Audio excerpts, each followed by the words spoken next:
Salut à tous, c'est Pang Dachano, bienvenue sur cette vidéo qui continue notre cheminement sur la séduction sociale, toujours au travers de l'ouvrage de Neil Strauss qui se nomme The Game. On est sur un chapitre où Mystery, dans le Mystery Lounge, est en train de parler de projets qu'il a, et en l'occurrence, le sujet c'est magie du sexe. Après tout, certains d'entre vous ont besoin d'un truc qui dévoilera leur charmante personnalité. Donc là, on est sur quelque chose où on pourrait reprendre quelque chose de positif de la communauté PUA. Notamment, la communauté est un vrai truc fort à l'époque chez les PUA. Ce besoin entre mecs de pouvoir se rassembler. Souvenez-vous, début d'Internet, on avait moins de réseaux sociaux et ce besoin d'être connectés les uns avec les autres était quelque chose de fort. On le voit, sinon les réseaux sociaux n'auraient pas autant fonctionné depuis 2007.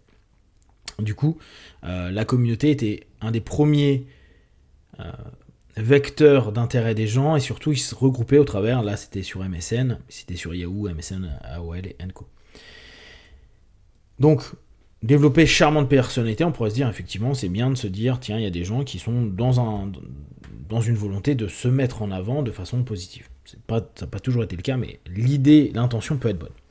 Si vous abordez comme une tanche, genre salut, je suis comptable, vous ne stimulerez ni l'attention ni la curiosité de votre cible. On revient à ce que je vous disais un peu précédemment, sur les autres vidéos, sur cette notion de vous êtes un objet.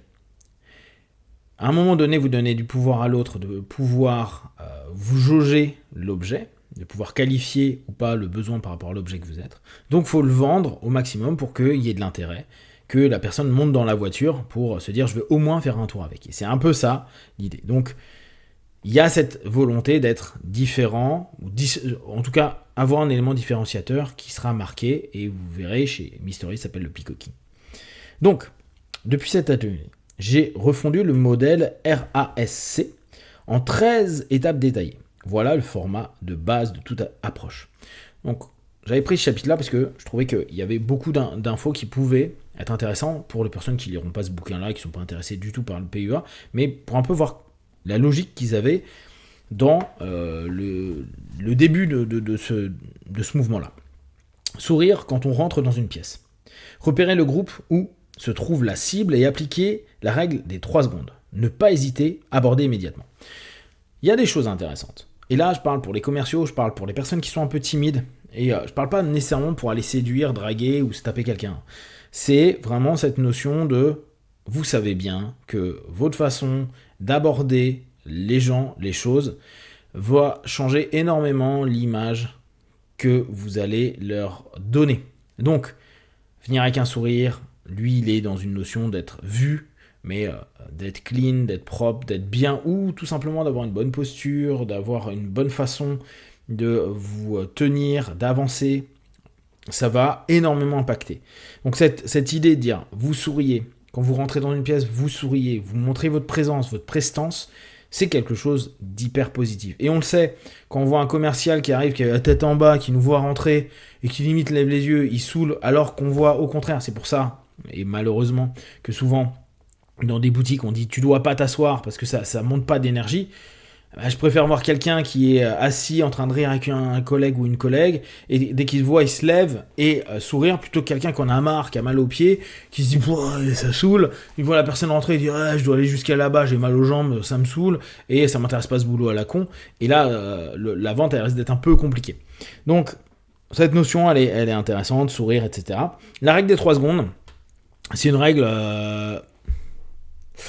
Je me demande si Mel Robbins, c'était 3 secondes ou 5 secondes, je sais plus. Mais c'est quelque chose d'assez connu, cette notion où, allez, vous prenez pas la tête, commencez pas à écouter vos émotions, commencez pas à écouter tout ce qui se passe dans votre cerveau. Allez sur de l'instinctif, 1, 2, 3, j'ai vu quelque chose, j'y vais. Je dois aller demander quelque chose à quelqu'un, j'y vais. Bon, là, en l'occurrence, c'est pour aller voir un groupe, pour dire salut, est-ce que... et après, ils font leurs ouvertures. Donc ça, c'est un truc qui est plutôt cool. Réciter une intro apprise par cœur, voire 2 ou 3 d'affilée. Là, on revient sur cette notion de je mets un masque ou après je suis un ordinateur qui débite. L'intro doit agir sur l'ensemble du groupe, pas seulement sur la cible. Pendant la discussion, l'ignorer presque complètement. S'il y a des hommes, se concentrer sur eux. là, il y a un élément qui est, je trouve, intéressant. De façon générale, on enlève à nouveau la drague, c'est quand on s'adresse à des personnes, quand il y a un groupe, il faut toujours penser au groupe. Parfois, on connaît une personne. Et on se dit, je vais parler avec elle. Et parfois, la discussion, tout le monde écoute ce que vous êtes en train de dire. Il faut inclure les gens. Il faut faire attention aux gens. Ça paraît con, mais c'est hyper important. Et quand on est un peu timide, quand on n'aime pas être entendu, quand on n'aime pas être au centre de la communication, etc., on sait à quel point c'est galère. Mais cette notion, elle est vraiment intéressante, hormis le fait d'être dans ignorer la cible, c'est-à-dire ignorer la femme qui l'intéresse, parce que comme ça, tu crées de l'intérêt, parce qu'elle aurait potentiellement envie que tu fasses partie, de faire partie de ton groupe que tu es en train de créer, là, ne serait-ce qu'un laps de temps. Ça se discute. Eux, ils estiment que c'est quelque chose qui fonctionne très bien. Par contre, la notion de s'il y a des hommes se concentrer sur eux, on va aller au-delà encore de la séduction. Ce qui est très intéressant, c'est devenez les amis ou faites en sorte que les gens aient envie de devenir votre pote, envie de vous connaître. Homme, femme, on s'en fout. L'important, c'est que vous puissiez avoir ce que les gens vont appeler du charisme, mais en tout cas de l'attention aux gens, à autrui, à des interlocuteurs, et être ouvert à ces interlocuteurs-là pour que vous ayez un maximum d'interactions qui peuvent être positives. Parce que c'est au travers des interactions, même multiples à ce moment-là, que vous allez créer des opportunités. Qu'importe que ce soit votre métier ou que ce soit dans votre vie quotidienne, ça va permettre aux gens de rentrer dans un rapport, de rentrer peut-être dans une confiance ou dans une interrogation ou dans une curiosité ou dans un état qui est cool. Donc, quand il y a du monde, il faut ouvrir votre communication et peut-être même dire à la personne avec qui vous étiez juste en dialogue, à deux, dialogue, de vous dire on va exposer, ouvrir un peu plus la communication, on va fermer ce dialogue et peut-être reprendre ultérieurement s'il y a quelque chose d'important à dire et d'inclure les personnes. Décocher un egg à la cible, exemple, c'est mignon, ton nez remue quand tu rigoles, puis le faire remarquer à ses amis pour qu'ils en rient aussi. Ça, c'est un des points très classiques de la Mystery Method qui ressemble au chaud-froid, aux techniques de réfrigérateur, etc. C'est en gros, la personne qui t'intéresse, tu la dévalues. On revient sur l'objectisation de l'autre pour qu'à un moment donné, elle ait une réactance, c'est l'hypothèse, une réactance pour dire mais non, je vaux quelque chose. Si en plus, tu as le groupe qui commence à aller dans ce sens-là, alors il faut faire attention parce que ça peut rapidement devenir de l'humiliation. Si c'est vraiment bien fait et subtil, ça peut être sympa et il peut y avoir une réactance avec un rire, un sourire et une volonté dès lors d'échange, ne serait-ce que d'argumentation.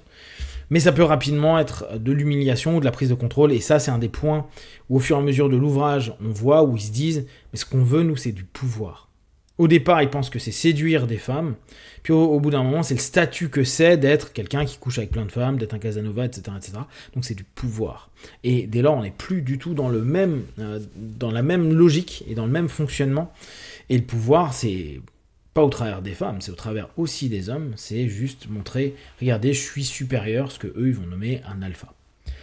Donc pour résumer rapidement sur les points, la notion qu'on devrait tous avoir en tête, c'est pouvoir se dire, quand je rentre dans un endroit, chercher à avoir un body language qui est positif, avoir un sourire, et de nous émaner quelque chose d'ouvert. Et ça, c'est vraiment une chose intéressante. Les intros, on s'en fout complètement. Par contre, prendre en compte l'ensemble du groupe, et peut-être arrêter même d'être focalisé sur une personne, mais tendre à inclure tout le monde est quelque chose d'hyper utile dans le rapport de communication, et pour le réseau même minime, ne serait-ce que le temps d'une soirée, avoir une bonne image auprès des gens, ou juste avoir soi-même le plaisir de découvrir d'autres personnes, et comme ça peut-être se créer des nouvelles opportunités de rencontres, de mouvements, de business, dans le cas du business, etc. etc. Et là en l'occurrence, il parle des nègres, c'est-à-dire des notions négatives. Faire très attention à cette notion-là, parce que ça peut rapidement devenir humiliant. Si vous avez des questions et des remarques que vous voulez partager sur Facebook, YouTube, je répondrai le plus rapidement possible. Comme d'habitude, de tout ce que je propose, ne prenez que ce qui est bon et juste pour vous tester, observer, analyser et conclure. Be one, ciao.